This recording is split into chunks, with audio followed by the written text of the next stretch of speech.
Vous allez tous bien? Très bien. D'accord, alors je préfère rester debout parce que ça me permet de voir un peu tout le monde. Donc, je me représente, M. Chedou Kandem, ancien de l'ESTIC, communication des organisations, mais également éducateur et formateur en community management. Le community management, pour ceux qui ne savent pas, c'est la gestion de la présence et de la réputation des entités, donc marques, entreprises ou personnalités sur les réseaux sociaux. Aujourd'hui, on va voir une thématique, donc le shock advertising, bad buzz ou coup de génie, c'était la thématique. Et vous allez voir justement au fil des interventions que d'un côté, il y a des bad buzz, mais surtout, il y a beaucoup de coups de génie derrière justement les publicités qu'on appelle du shock advertising.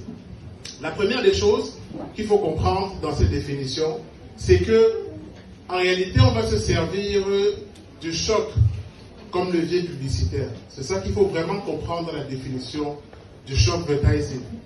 Et principalement, vous allez voir, comme ça apparaît à l'écran, la première chose, c'est qu'on va justement utiliser soit des images, soit des messages, ou encore des mises en scène qui vont marquer les esprits. C'est ça le plus important dans le shock advertising. Je n'ai pas dit qu'on va utiliser tout et n'importe quoi. C'est qu'on va d'abord réfléchir sur trois aspects dans le shock advertising. Le premier, c'est le fait de mémoriser le message que vous allez voir à travers la publicité. Dans toute campagne de shock advertising, on veut d'abord avoir cet esprit de marquer votre cerveau, mémoriser.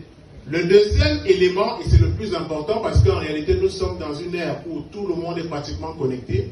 Au Cameroun, on est plus de 5 millions à utiliser les réseaux sociaux. Le premier étant Facebook, le second étant LinkedIn.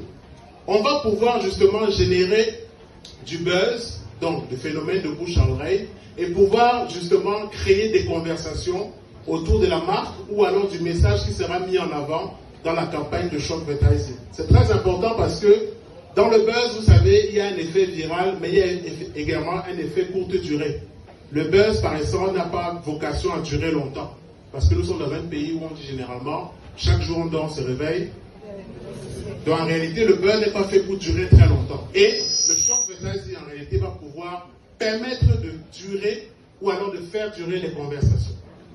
Et le troisième aspect très important dans le shock advertising ici, c'est qu'on va pouvoir se différencier un peu des publicités classiques qu'on rencontre tout le temps.